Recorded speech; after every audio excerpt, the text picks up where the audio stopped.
What's going on, guys, and welcome to my first episode of my FIFA 14 PS4 career mode here on YouTube. Now, of course, if you're a fan of my FIFA 14 PS3 career mode, you will know that we got to 95 episodes and then I ran out of footage, and of course I let you guys choose what team we will be starting at for the PS4 career mode. I did a poll. Of course, if you saw the video on Monday, I think it was, you would have seen that. I gave you guys the chance to vote for my PS4 career mode team, and you guys picked Millwall for me, of course, my favourite side, so I was very happy about that. So yeah, we're going to be starting at Millwall here for this PS4 career mode, and if you guys are new to this channel, if you're new to my channel, new to this series, then welcome, hello, welcome, and hopefully you guys click that subscribe button and stay, because I do upload a video every single day, and yeah, we should be doing daily uploads of career mode as well, which is fantastic, because I know how much you guys love career mode, and yeah, it should be really good fun. We've always had long career modes on this channel, so hopefully we can have another long one here with Millwall on next gen,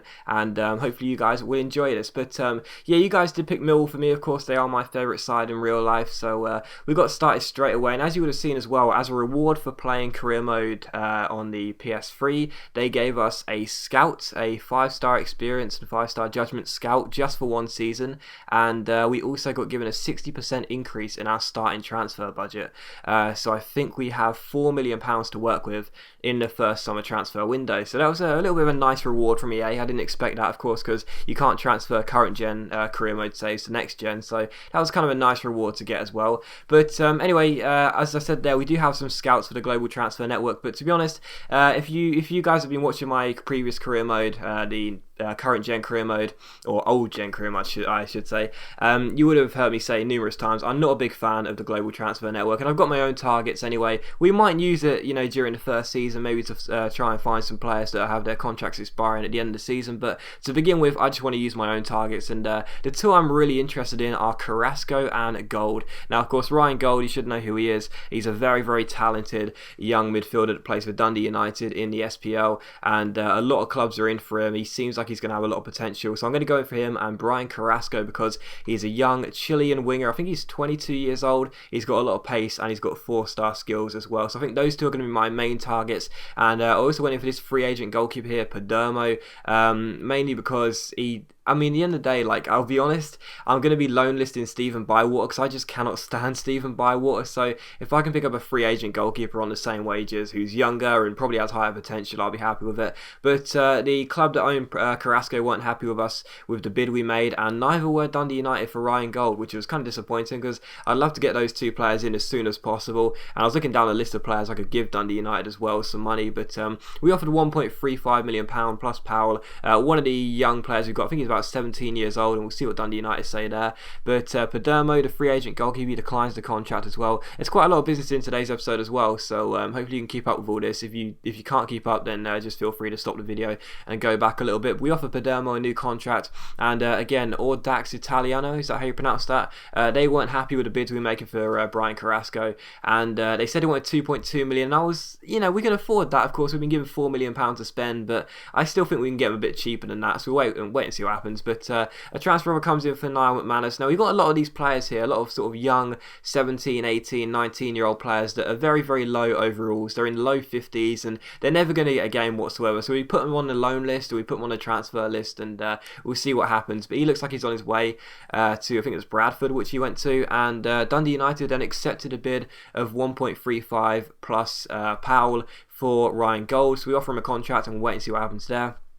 And transfer offer came for Stephen Bywater, which was fantastic, because of course Bywater is a new signing by Lomas this year in real life. I think Bywater is one of the worst goalkeepers out there, so I was very pleased to see a loan offer come in, and we of course say yes, because I just can't wait to get rid of Stephen Bywater. And then Padermo goes ahead and accepts the contract, so that was brilliant news for us. As soon as Bywater left the club, we then got the free agent goalkeeper, because I mean he's younger, and I'm sure, as you'll see in a bit, he's actually got pretty much the same stats. So he's younger, younger, and I'm sure he'll have higher potential than Bywater. And again, I cannot stand Stephen Bywater, so I was really happy to get rid of him. And our agent, Nacho Camacho, what a name that is, comes to us and says, keep your eye out for some international management offers, so that's great. And then Ryan Gold accepts the contract. So the first signing of the series, which has, been from a club, not just a free agent, comes in, and that is Ryan Gold. So I'm very happy about that. And Padermo, of course, came in the same light as well, so that's cool. And yeah, that's really good news for us. So the club, once again, Audax Italiano, said no to the deal for Brian Carrasco. We offer £1.8 million because I'm desperate to get the guy in. And a transfer offer then comes for Jermaine Easter. And again, it's a player which we can't sell because he's a new arrival, but we can loan him out. And again, there's so many players in this squad which are new and we can't sell them, but we can loan them out. And I'm going to be doing that because there's a player like Jermaine Easter, they're just not going to get in the side for me. So if we can loan them out, get some money on the wage budget, I'll take that. But Martin Wolford is the subject of a transfer here from Bolton. They offer 300 grand. His valuation is 375, but I will be happy with 350 because again, he's not a player I'm really going to be looking to use. And then we see that the club that owned Brian Carrasco said yes to the £1.8 million deal. So we go ahead and offer him a contract on 6 grand a week because, as I said, I really think this guy could be a kind of star for the series, if you know what I mean. Someone that comes in the first couple of episodes and then stays for the rest of the series. I really do. I think he looks very, very good. And Bolton went ahead and matched the 350 grand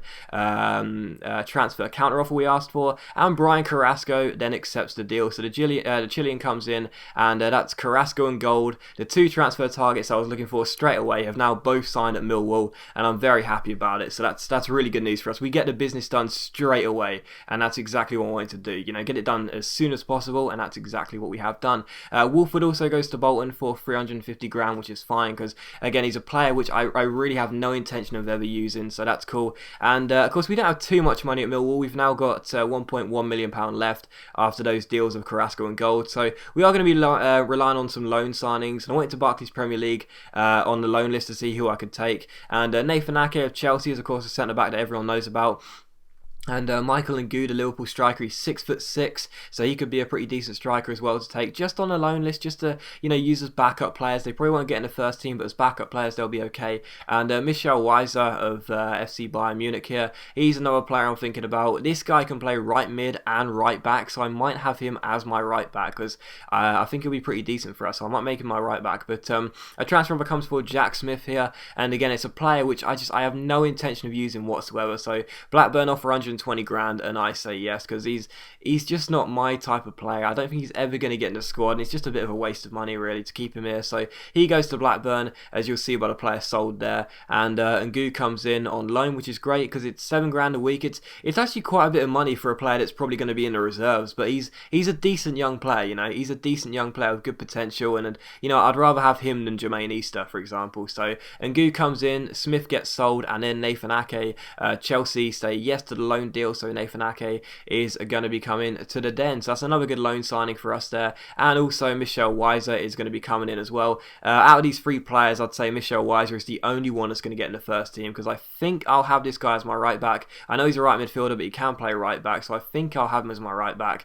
And yeah, I mean that's fine. He's not a traditional right back in that, but I think he'll do okay. But these are the new signings we got.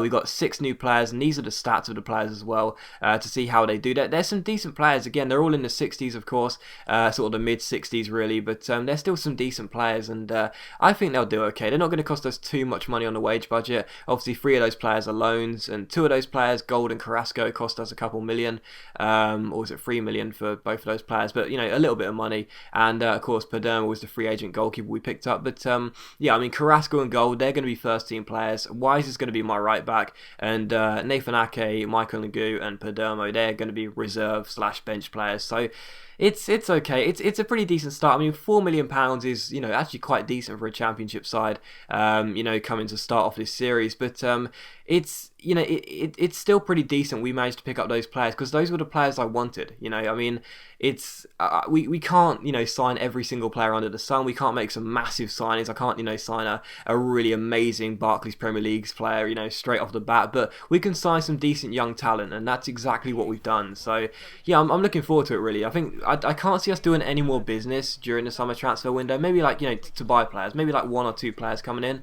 But other than that, I can't see us buying like loads and loads of players. So that's, at the end of the day, I got the 2 players I wanted, and that was Gold and Carrasco. So I'm very happy. But anyway, we have the first of 3 preseason friendlies here, and the first one was against Atalanta, the Italian side. Morrison had the first chance of the game, but it hit the post, and the second chance of the game came in the 39th minute here. Morrison finds Carrasco, one of our new signings, and how about this for a strike? Finds the back of the net via the post. It was a really, really good finish, and that's exactly why I paid so much money for him. You know, you guys may think I overspent for him, but that's exactly why I bought him. Brilliant, brilliant finish, and I know his position is a right midfielder, but I'm going to play him on the left wing in a 4-3-3 because I think with his pace and his 4-star skill, he can cut onto his right foot and finish those chances when he goes 1-on-1. So Carrasco makes it 1-0, but Atalanta did manage to get an equalising goal there, and the game did indeed finish 1-1. So our first game in charge in the series, the first of 3 preseason friendlies, does end as a draw. It's not a bad result. I think a draw is fair in that game. You know, it was quite a balanced game, really, and Atalanta are a very good side as well. I think a draw was pretty fair there, so I was perfectly happy with that one, to be honest. And straight after that, we saw a transfer offer came in for Onyedinma. He's another player which, you know, he's never going to get in the side. 16 years old, 51 rated overall. I highly doubt he's going to be, you know, getting any more potential than, you know, just above 60. So he can go. He can go. I've got no plans to keep him here, and I mean, at the end of the day, they're young players, and I do like to keep young players and obviously, you know, original players from the squad, but I don't think he's ever going to get in my squad at 51 overall, so he can go. And we also went in to try and sign another player on loan, Marcos Lopez of Manchester City. I know this kid's got a lot of potential. He looks like a very, very decent playmaker, and he's only going to cost us £3,000 on the wage budget, so it's just more cover, really. You know, as you guys would know, if you guys watched my last career mode series, you would know that I sign a lot of players and try and have a very big squad, because at the end of the day, in the championship, you play in the midweek so often, and you know, to have players that are constantly running low on stamina, you need a big squad to continuously rotate the squad in the championship and in the football league in general. So that's why I'm very determined to make sure we have a big squad, just in case we have any injury crisis whatsoever, just in case we have real bad fitness problems here. You know, maybe we play on the Saturday and then Tuesday, and possibly, you know, for some reason the Thursday, and then back on the weekend. I want to make sure we got as many options as possible to choose between. So hopefully Lopez can come in. But we took on FC Dallas here for the second preseason friendly, and I thought Lee Martin was going to win us a penalty there, but for some reason the referee didn't think that was a penalty. I was very annoyed about that one. So still 0-0, and on the stroke of half time, Andy Keogh collects the ball, finds Lee Martin, skips past his man, goes down the centre here, really good dribbling by Martin, goes through 1-on-1 and finishes really, really well. So even though he didn't get a penalty from Lee Martin's altercation with the goalkeeper, I'll just say that, he did finish that chance really well, and Lee Martin makes it 1-0 to us on the stroke of half time. And in the 62nd minute here, FC Dallas came through, nice 1-2 between Cooper and Perez, and I think it's Cooper that finished it as well. So one of the really annoying things about Next Gen as well is you don't get to see what player scored the goal, if you know what I mean, when they begin to celebrate. That's really, really frustrating. So 1-1 here, but a good chance for us in the 78th minute here. Andy Keogh gets on the ball. It comes to Richard Chaplow. He shoots, but he hits the post, sadly. So still 1-1, and in the dying minutes here we had a corner. It was crossed in towards the head of Andy Keogh. He got his head to the ball, but it hit the bar. So we hit the woodwork twice in this game, and we had a penalty which should have been awarded. It wasn't, you know, it was a definite penalty, let's be honest, and we didn't get that awarded. So this was a very frustrating game. The Atlanta game, the first preseason friendly against Atalanta, that was a very, very credible draw, but this one we should have got the win. We deserved to get the win, so I was very disappointed to get the second draw of the 2 preseason friendlies there. So very disappointing, but you know, I guess you got to take the rough with the smooth. You don't win every game, and that's life. But Trotter then comes to us and says he's concerned about the media speculation, which was kind of surprising because I hadn't seen any news articles. But Marcos Lopez also does come in, and as I said, you know, he's going to be a reserve player. He's 63 overall. He looks pretty decent, you know, some decent physical stats there for pace and agility and balance, which is quite good for an attacking midfielder. Pretty decent technically as well. He's got some decent stats, 4-star skills, 3-star weak foot. Not too amazing, obviously, I do know that, but as a reserve player that gets in the squad like once a month, I'm sure he'll be able to do a job. So that's cool. It's always great to get cover, and that's pretty cool to see him come in. He's only going to be costing us £3,000 a week as well. And the third and final preseason friendly game is against the French side. Montpellier, and I was looking forward to this game. I felt as though this will probably be the most difficult side out of the three we faced, but even so, at the Den with the floodlights beaming down, I thought we might be able to create an atmospheric atmosphere and try and get the first win of pre-season. And the best chance in the game really fell to Mark Beevers in the 68th minute, but our centre-back shot was well saved by the goalkeeper, and from the corner it was crossed in towards Beevers again. It's headed away, it comes out to Liam Trotter. Trotter picks it up, finds Danny Shitu, Shitu strikes, but it just goes wide of the post. So still 0-0 here with 70 minutes played, and in the last minute a real good chance to win it. Liam Trotter intercepts the defender, goes down the left hand side, real good chance for Trotter, keeps on going, crosses the ball in. Morrison gets his head to the ball, but it's brilliantly saved by the goalkeeper. He had a fantastic game, and it did indeed finish 0-0. So the final whistle goes, sadly, and 3 draws out of 3 in pre-season. Not great, but I'm sure we'll pick up as we get used to the new kind of system on next gen. But as always, guys, a big thank you for watching the first episode of Career Mode. If you've enjoyed it, please leave likes, that's much appreciated, and it really does help my channel out. And I'll see you for the next episode of this PS4 Career Mode very soon.